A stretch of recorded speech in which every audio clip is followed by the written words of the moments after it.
नमस्कार मित्रों कल अपन ने चर्चा की थी ईथर के बारे में, उसकी संरचना, भौतिक गुण और उसके बनाने की विधि के बारे में अपन चर्चा कर चुके हैं। आज अपन रासायनिक गुणों के बारे में चर्चा करेंगे। रासायनिक गुण, ईथर के रासायनिक गुण।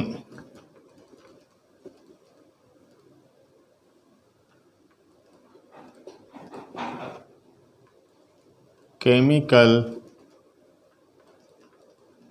प्रॉपर्टी।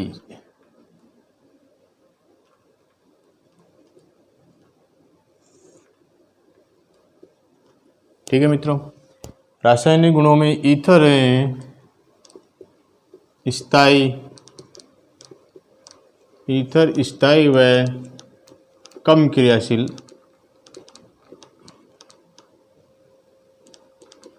होते हैं। कैसे होते हैं? ईथर स्थायी होते हैं और कम क्रियाशील होते हैं।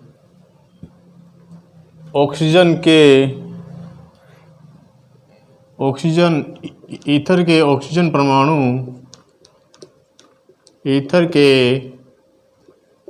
ऑक्सीजन परमाणु को उदासीन परमाणु भी कहा जाता है।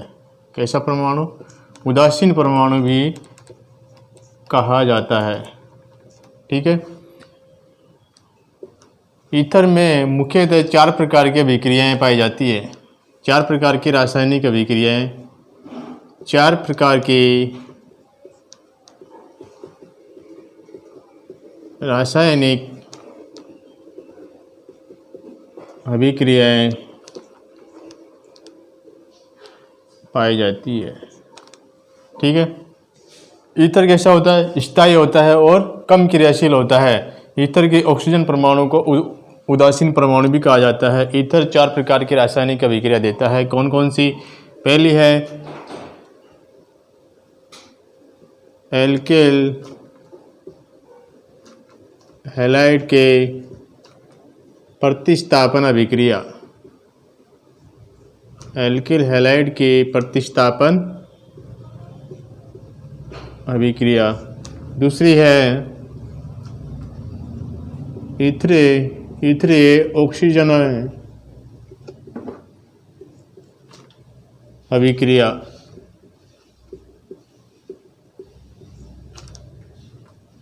तीसरी है CO बंध विखंडन के कारण अभिक्रिया। 4 नंबर की है ईथर की अन्य अभिक्रियाएं होती है। अन्य अभिक्रियाएं। ठीक है। ईथर मुख्यतः 4 प्रकार की रासायनिक अभिक्रिया देता है। पहली है एल्किल हैलाइडों की प्रतिस्थापन अभिक्रिया। दूसरी है ईथर ऑक्सीजन अभिक्रिया। और तीसरी है रासायनिक CO बंध विखंडन के कारण अभिक्रिया। और लास्ट है अन्य अभिक्रियाएं ईथर की। तो अपन पहले लेते हैं एल्किल हैलाइड की प्रतिस्थापन अभिक्रिया।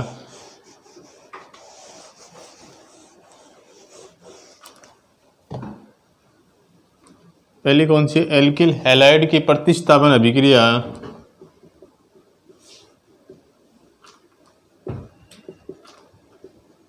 हैलाइडों की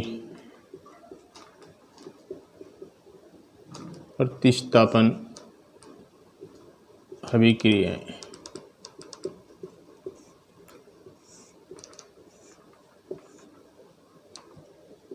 ठीक है। कौन सी है? एल्किल हैलाइडों की प्रतिस्थापन अभिक्रिया में फर्स्ट नंबर है हैलोजनीकरण द्वारा। हैलोजनीकरण। कौन सी अभिक्रिया? हैलोजनीकरण अभिक्रिया। इसमें एथिल अल्कोहल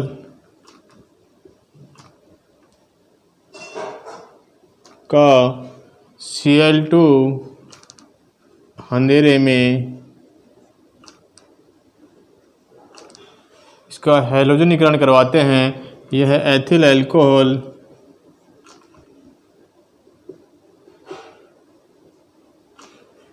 हैलोजनीकरण करवाने पर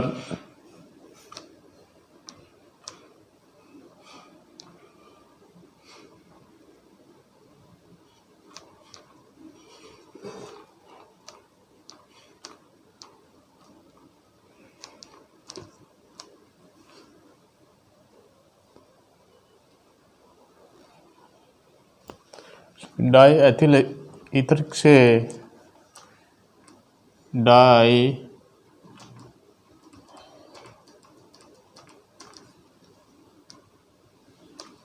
क्या है, डाई एथिल ईथर का अपन अंधेरे में इसका हैलोजनीकरण करवाते हैं 293 डिग्री केल्विन पर, 293 केल्विन पर, तो अल्फा क्लोरो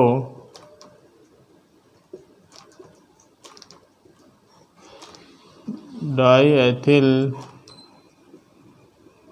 ईथर बनता है। आगे इसका वापस क्लोरीकरण करवाते हैं अपन अंधेरे में,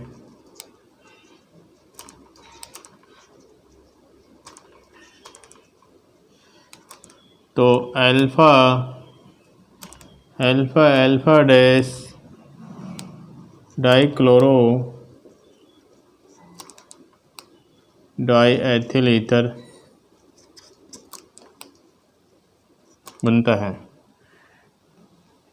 तो जब ईथर का हैलोजनीकरण अपन करवाते हैं डाई एथिल ईथर का Cl2 अंधेरे में 293 डिग्री केल्विन पर, तो alpha chloro die ethyl ether बनता है। इसका वापस से अपन Cl2 अंधेरे में इसका हैलोजनीकरण करवाते हैं, तो alpha alpha dash die chloro die ethyl ether का निर्माण होता है।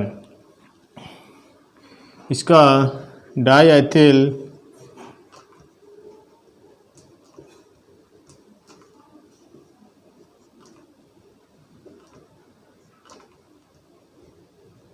ईथर का प्रकाश में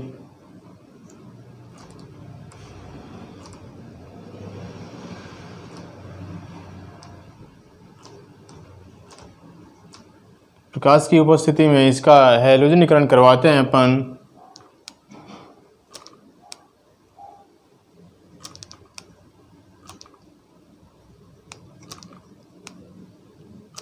तो पर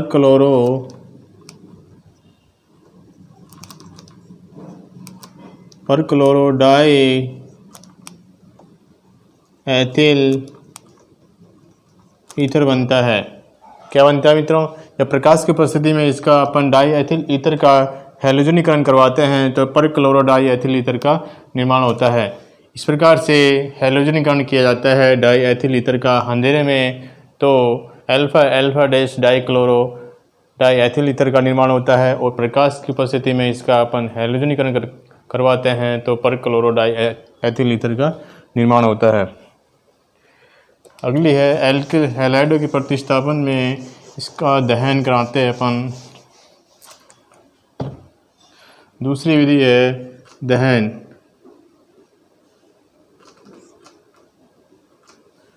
ठीक है, दहन में जब एथिल डाई एथिल ईथर का अपन ऑक्सीजन की उपस्थिति में इसका दहन करवाते हैं तो CO2 प्लस H2O का निर्माण होता है, यानी कार्बन डाइऑक्साइड और जल में दो अणु का निर्माण होता है। यह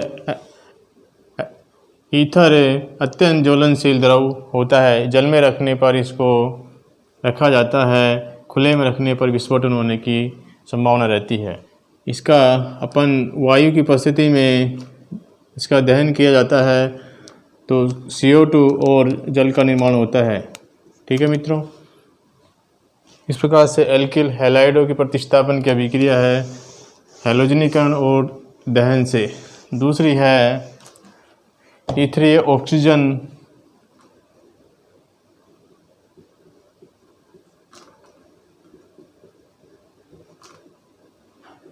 ऑक्सीजन की अभिक्रियाएं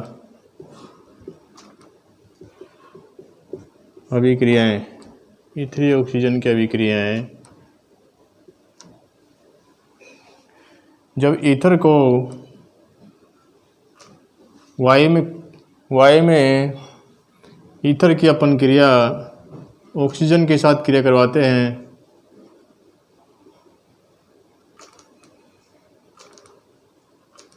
वायु में खुला छोड़ने पर, वायु में खुला छोड़ते हैं ईथर को, तो ये ऑक्सीजन परमाणु को ये इसमें बदल देता है पेरोक्साइड में। किसमें? पेरोक्साइड में बदल देता है।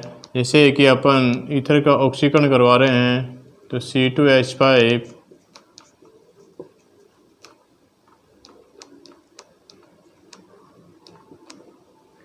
इसमें बदल देता है डाई एथिल ईथर पेरोक्साइड।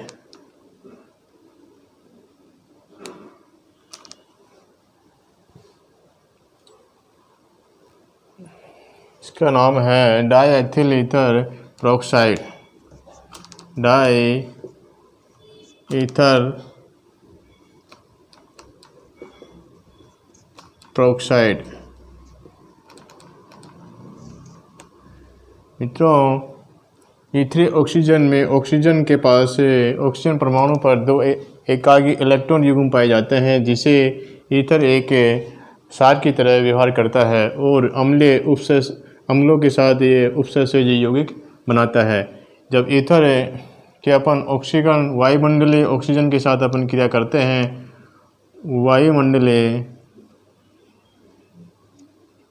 वायुमंडलीय ऑक्सीजन के साथ अपन क्रिया करवाते हैं तो डाई एथिल ईथर पेरोक्साइड का निर्माण होता है। यदि ईथर को लंबे समय तक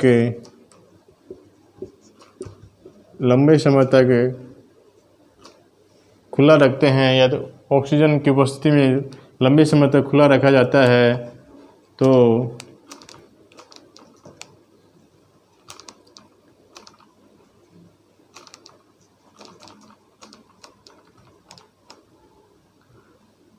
हाइड्रोक्साइड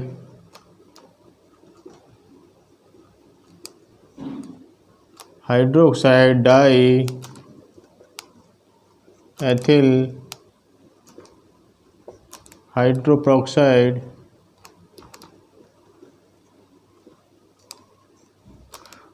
क्या बनेगा?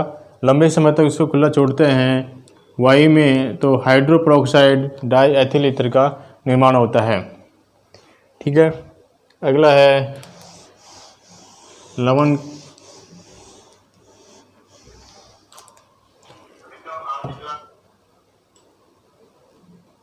अगला है लवण बनना, यानी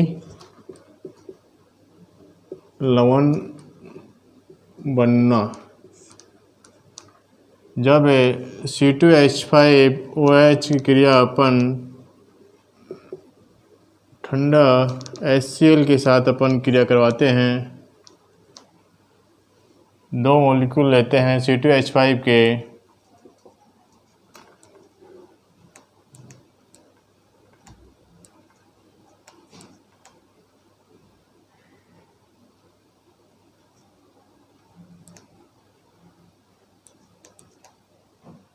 इसे कहते हैं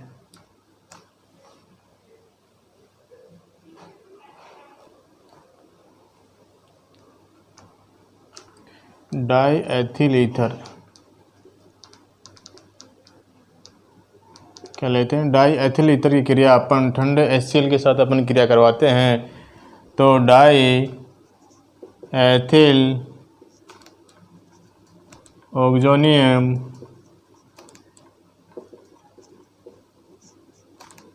ऑक्सोनियम क्लोराइड का निर्माण होता है। क्या बनता है? जब डाई एथिल ईथर की क्रिया अपन ठंडे HCl के साथ अपन क्रिया करवाते हैं तो डाई एथिल ऑक्सोनियम क्लोराइड का निर्माण होता है। इसी प्रकार से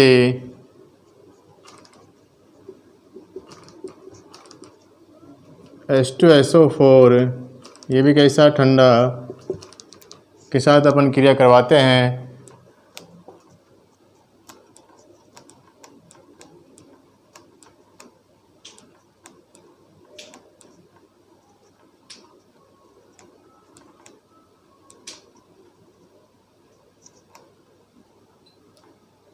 तो डाई एथिल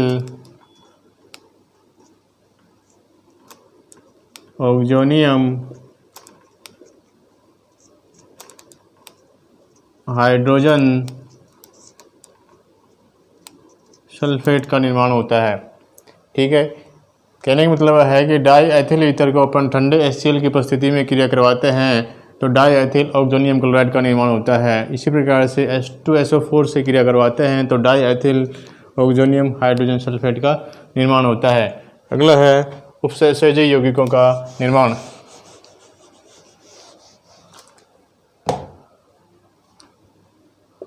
उपसहसंयोजक यौगिकों का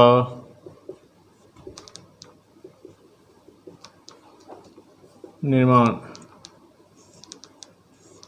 ठीक है, उपसहसंयोजक यौगिकों में अपन जैसे कि BF3 व AlCl3 और RMgX आदि से अपन क्रिया करवाते हैं। जब डाई एथिल ईथर की क्रिया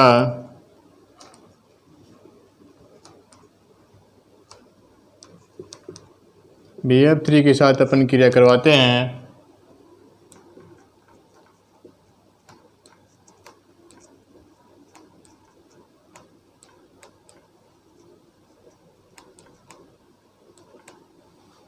तो इस प्रकार से बनते हैं। इसे कहते हैं ट्राईफ्लोरो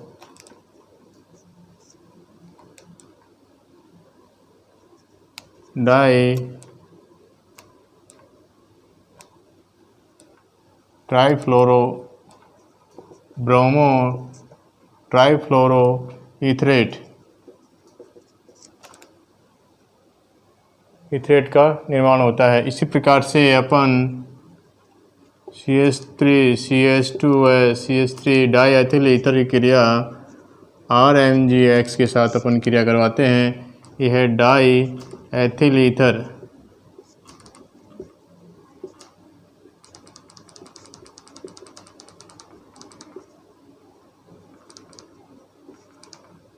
ठीक है, डाई एथिल ईथर की अभिक्रिया अपन ग्रिग्नार अभिकर्मक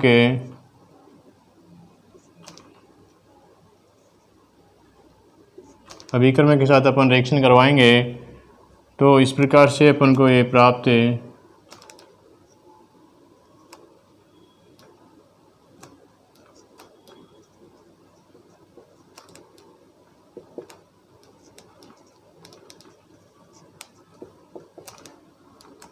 इस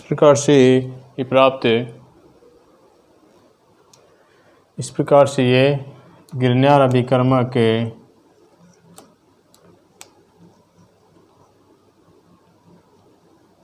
या ईथरीय संकुल प्राप्त होता है। ईथर संकुल बनता है।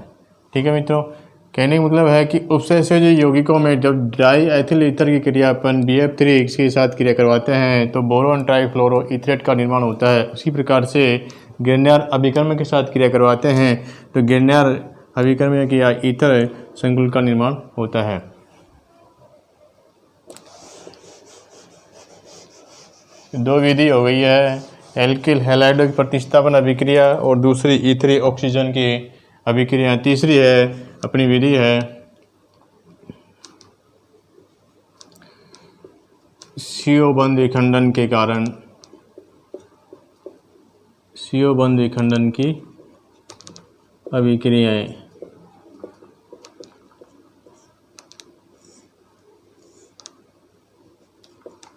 CO बंध विखंडन की अभिक्रिया में पहला लेते हैं जल अपघटन।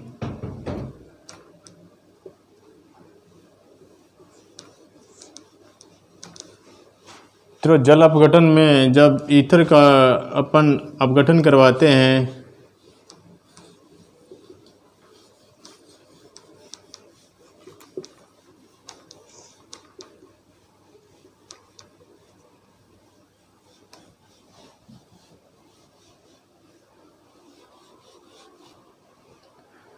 जब डाई एथिल ईथर का अपन जलापटन कराते हैं डाई एथिल ईथर का जलापटन कराते हैं तो दो मॉलिक्यूल OH यानी एथिल अल्कोहल बनता है। एथिल अल्कोहल का निर्माण होता है। ठीक है, दूसरी है जलापटन हो गया सांद्र H2SO4 के साथ क्रिया करवाते हैं अपन H2SO4 के साथ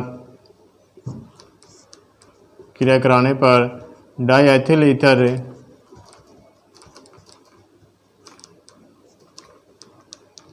की क्रिया सांद्र H2SO4 के साथ अपन क्रिया करवाएंगे तो एक अल्कोहल बनता है और एक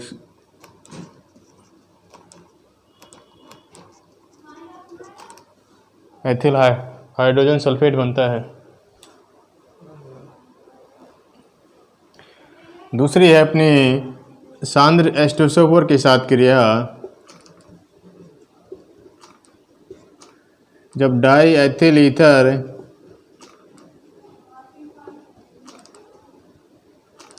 क्या है ये डाई एथिल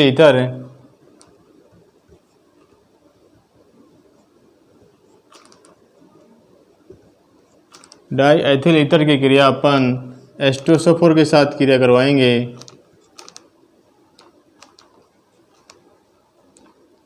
तो एक अल्कोहल का अणु बनता है, दूसरा एथिल हाइड्रोजन सल्फेट का निर्माण होता है। ठीक है, एक अणु अल्कोहल का बनेगा और एक अणु एथिल हाइड्रोजन सल्फेट, इसका नाम है ethyl hydrogen sulphate ethyl alcohol.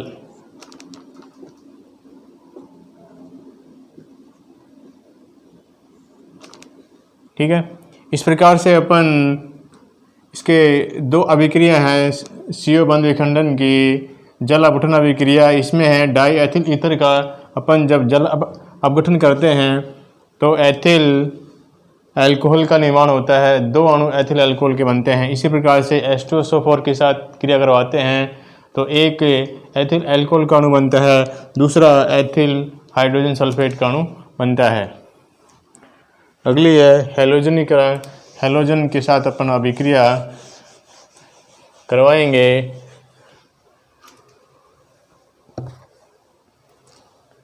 अगली है हैलोजन अम्लों की अभिक्रिया।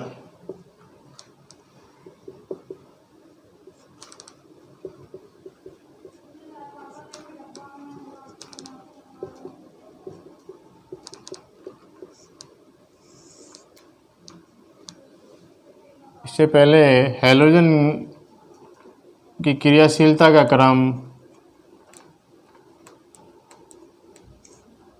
इस प्रकार से होता है।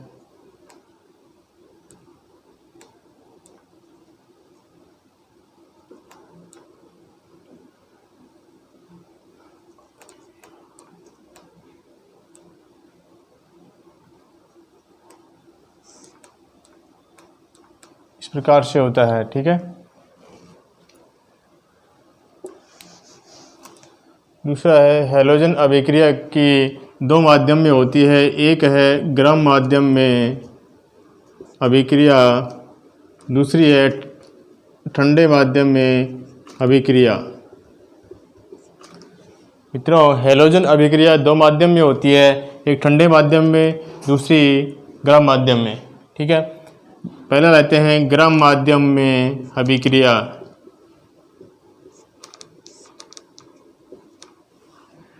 गर्म माध्यम में अभिक्रिया के लिए डाई एथिल ईथर और दो हैलोजन का अपन उपयोग करते हैं, दो हैलोजन अणु लेते हैं इसमें।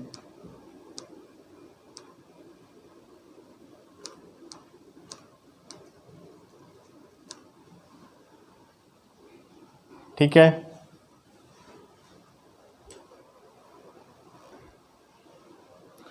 गर्म माध्यम में दो हैलोजन मोल के दो हैलोजन मोल लेते हैं, दो, जैसे कि इस प्रकार से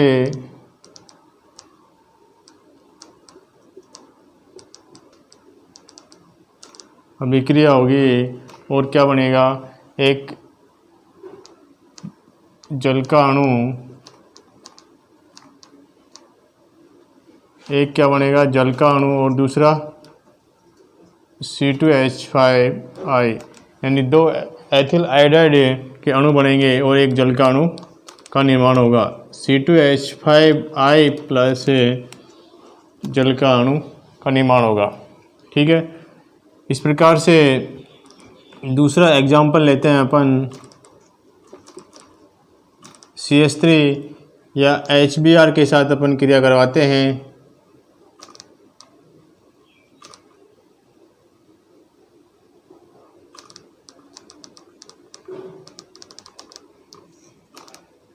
ये कौन सा है, गर्म माध्यम।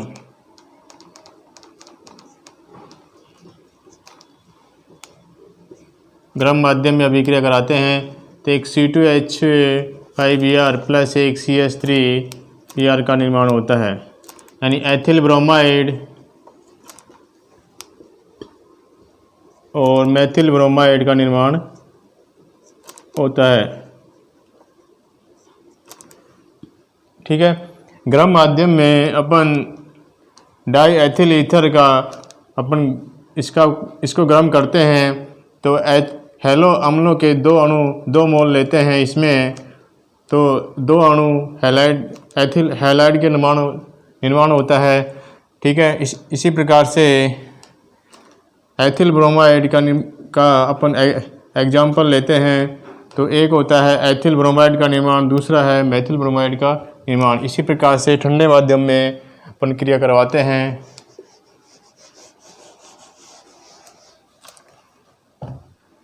दूसरा है ठंडे माध्यम।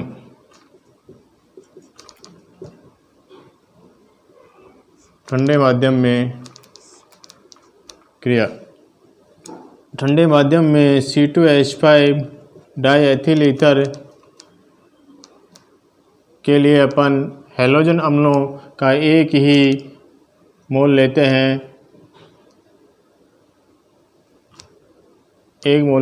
तो ये इस प्रकार से ब्रेक होगा और ये ठंडे माध्यम में क्रिया, तो एक अणु C2OH एथिल अल्कोहल का बनेगा और दूसरा C2H5I एथिल आयोडाइड का निर्माण होगा। इसे कहते हैं एथिल अल्कोहल और एथिल आयोडाइड का निर्माण होगा। ठीक है, इस प्रकार से हैलोजन अम्लों की अभिक्रिया गर्म माध्यम और ठंडे माध्यम में संपन्न होती है। इसे अपन जी-सेल अभिक्रिया के नाम से भी जानते हैं। जी-सेल विधि के नाम से भी इसे जाना जाता है। गर्म माध्यम में डाई एथिल ईथर का 2 HI अम्लों के 2 मोल लेते हैं, जिसे एक ही प्रकार के 2 अणु एथिल अल्कोहल के बनते हैं। उसी प्रकार से इसमें ठंडे माध्यम में अपन HI अम्लों के 1 मोल लेते हैं, जिससे कि एक अणु एथिल अल्कोहल का, दूसरा एथिल आयोडाइड का अणु बनता है। ठीक है,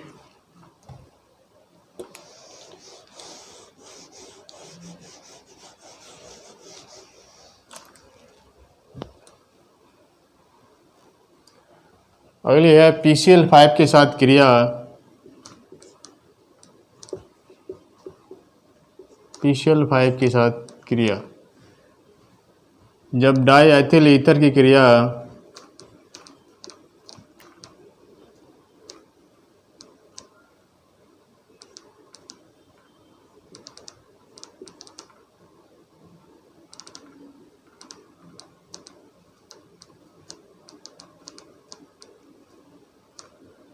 PCl5 के साथ अपन क्रिया करवाते हैं तो एथिल क्लोराइड का निर्माण होता है, POCl3। इसे कहते हैं एथिल क्लोराइड। ठीक है, PCl5 के साथ अपन डाई एथिल ईथर की क्रिया करवाते हैं तो एथिल क्लोराइड का निर्माण होता है। ठीक है, दूसरा है अम्ल व्युत्पन्नों के साथ क्रिया।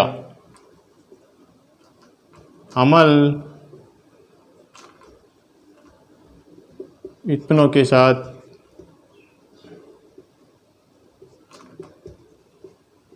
क्रिया। जब die ethyl ether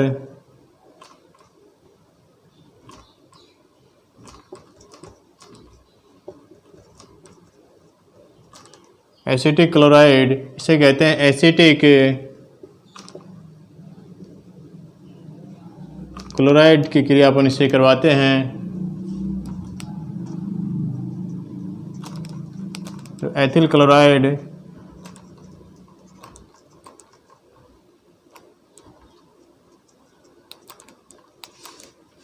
ethyl ethanoate का निर्माण होता है। दूसरा है एथिल क्लोराइड।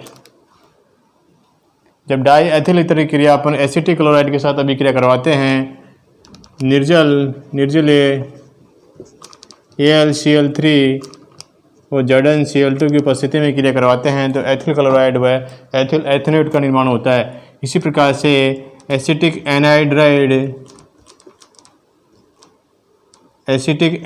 की क्रिया अपन क्रिया करवाते हैं, तो एथिल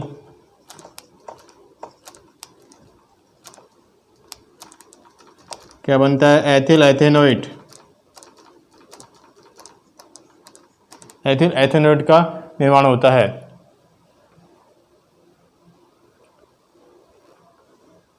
इसकी है लास्ट चौथी है अन्य विधियां। ईथर की अन्य विधियां,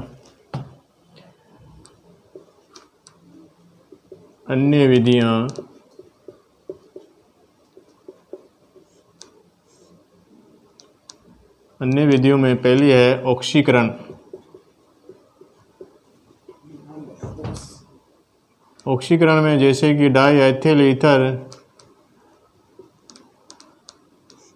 का अपन ऑक्सीकरण K2Cr2O7 या KMnO4 की उपस्थिति में अपन इसका ऑक्सीकरण करवाते हैं, तो एसिटाल्डिहाइड, फिर वापस इसका ऑक्सीकरण करवाते हैं, तो एसिटिक अम्ल का निर्माण होता है। इसे कहते हैं एसिटिक अम्ल। ठीक है मित्रों, इस प्रकार से डाई एथिल ईथर का अपन ऑक्सीकरण कराते हैं K2Cr2O7 और KMnO4 की उपस्थिति में, तो एसिटाल्डिहाइड बनता है। फिर वापस से इसका ऑक्सीकरण कराने पर एसिटिक अम्ल बनता है। दूसरी है इसका निर्जलीकरण।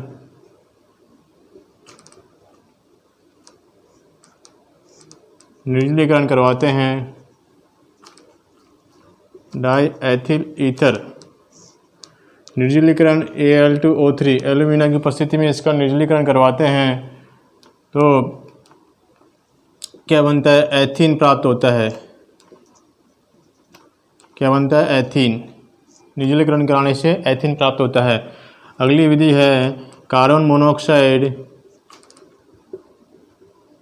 मोनोऑक्साइड की उपस्थिति में क्रिया करवाते हैं, यानी CO के साथ अभिक्रिया करवाते हैं,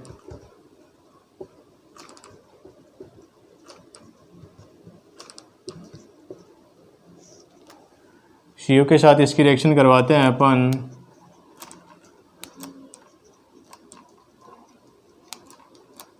तो एथिल प्रोपेनोएट क्या बनता है मित्रों, एथिल प्रोपेनोएट का निर्माण होता है। जब डाई एथिल ईथर की क्रिया अपन कार्बन मोनोऑक्साइड के साथ क्रिया करवाते हैं, तो एथिल प्रोपेनोएट का निर्माण होता है। अगली है अपचयन।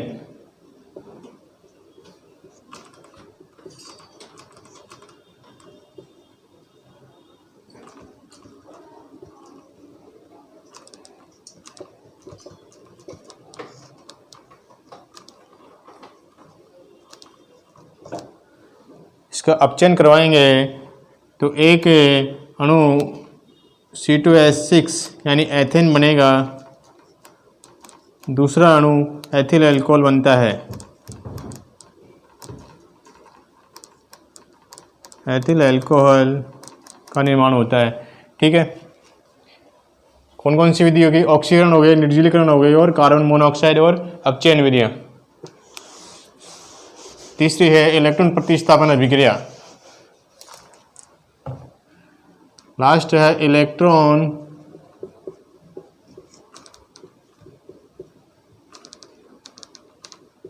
प्रतिस्थापन अभिक्रिया। ईथर में इलेक्ट्रॉन प्रतिस्थापन अभिक्रिया में ऑर्थो और पैरा संक्रमणकारी होता है और ये निर्देशकारी भी होता है, या संक्रमणकारी, जिसे प्रतिस्थापित समूह ऑर्थो और पैरा स्थिति पर ही इलेक्ट्रॉन स्नेही अभिकर्म ऑर्थो पैरा स्थिति पर ही संपन्न होती है इलेक्ट्रॉन प्रतिस्थापन अभिक्रिया। जैसे अपन देखते हैं एग्जाम्पल से OCH3 की क्रिया अपन Br2 BF3 से अपन क्रिया करवाते हैं।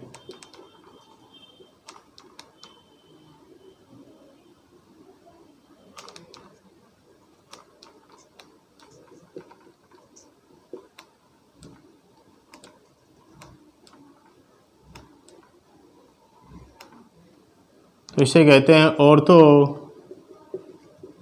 ब्रोमो एनिसोल, इसका नाम है पैरा ब्रोमो एनिसोल। इसी प्रकार से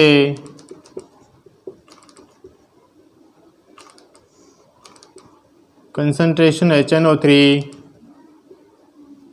या H2SO4 की उपस्थिति में क्रिया करवाते हैं।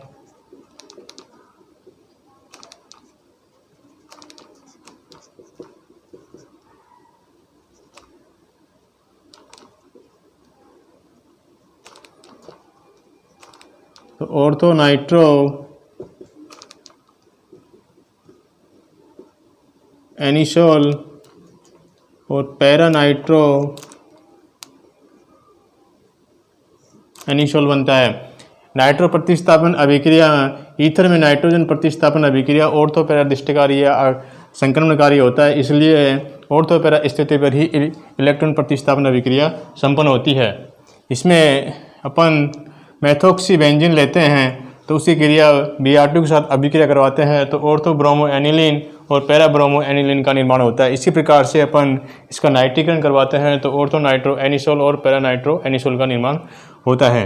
इस प्रकार से ये रासायनिक अभिक्रिया की संपन्न होती है।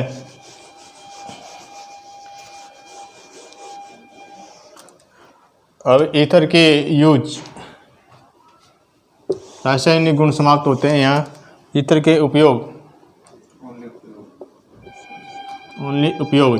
ईथर है, पहला उपयोग है निषेधक के रूप में सर्जरी में किया जाता है इसका उपयोग। दूसरा है प्रशीतन, इसका उपयोग किया जाता है। इसे ईथर का पेट्रोलियम के साथ मिलाकर इसका उपयोग किया जाता है। इसका निषेधक के रूप में सर्जरी के उपयोग किया जाता है और दूसरा प्रशीतन में उपयोग किया जाता है। ठीक है मित्रों, आज की क्लास अपनी ईथर के बारे में अपन ने चर्चा करी और अब अपनी क्लास यहीं समाप्त होती है। ठीक है मित्रों, धन्यवाद।